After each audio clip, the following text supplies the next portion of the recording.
کمزوروں کا اللہ تعالیٰ کی نظر میں کیا مقام ہے؟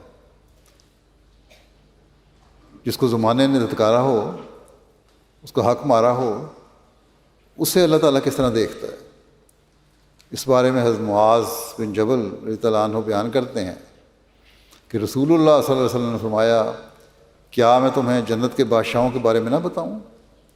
حضرت معاذ کہتے ہیں کہ میں نے عرض کیا، کیوں نہیں، ضرور بتائیں، جنت کے بادشاہ کون ہیں؟ آپ نے فرمایا، کمزور آدمی جسے کمزور سمجھا گیا، وہ بوسیدہ کپڑوں والے، اس کی کوئی پرواہ نہیں کی جاتی، لیکن اگر وہ اللہ کے نام سے قسم کھائیں تو اللہ تعالیٰ اسے ضرور پوری کر دیتا ہے۔ یہ لوگ ہیں جو اللہ تعالیٰ کی نظر میں بڑے ہیں۔ حضرت صلی اللہ علیہ وسلم کوئی موقع نہیں جانے دیتے تھے جس میں غریبوں کی اہمیت کی طرف توجہ نہ دلاتے ہیں۔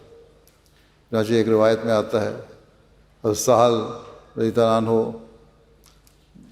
سہل بن سعد بیان کرتے ہیں، سعدی بیان کرتے ہیں کہ رسول اللہ صلی اللہ علیہ وسلم کے پاس سے ایک شخص گزرا۔ نبی صلی اللہ علیہ وسلم نے فرمایا، اس شخص کے بارے میں تم کیا کہتے ہو؟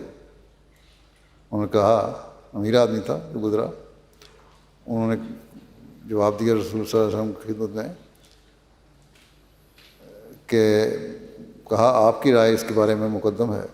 ہم تو یہ کہتے ہیں کہ یہ معزز ترین لوگوں میں سے ہے، یہ اس قابل ہے کہ اگر یہ نکاح کا پیغام دے تو منظور کر لیا جائے، اگر سفارش کرے تو قبول کی جائے، اتنا معزز آدمی ہے، اس کے رشتے کو ٹھکرایا نہیں جا سکتا، اس کی سفارش کو رد نہیں کیا جا سکتا، اگر بات کرے تو اس کی بات سنی جائے، بڑے غور سے اس کی بات سننی چاہیے، بہت معزز آدمی ہے۔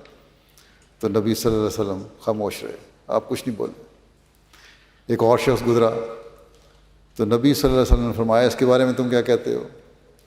انہوں نے کہا، ہم کہتے ہیں بخدا یا رسول اللہ، یہ نادار مسلمانوں میں سے ہے، یہ تو نادار مسلمانوں میں سے ہے، یہ اس قابل ہے کہ اگر اس کا نکاح کا پیغام یہ کسی سے دے تو اس کا نکاح نہ ہو، بشک رشتہ رد ہو جائے، کوئی فرق نہیں پڑتا، اگر وہ سفارش کرے تو اس کی سفارش قبول نہ کی جائے، اور اگر کوئی بات کرے تو اس کی بات نہ سنی جائے، بالکل کوئی اہمیت نہیں دینی اس کو۔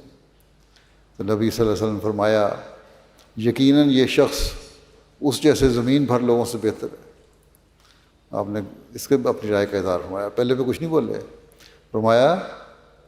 آپ نے فرمایا، تم امیر کو اہمیت دیتے ہو، لیکن یہ شخص جسے تم غریب سمجھ کر کسی قابل نہیں سمجھتے، یہ اس امیر جیسے ہزاروں لوگوں سے بہتر ہے۔ تجھ سے ڈرتا بھی ہوں، تجھ پہ مرتا بھی ہوں، تیری الفت کا اقرار کرتا بھی ہوں۔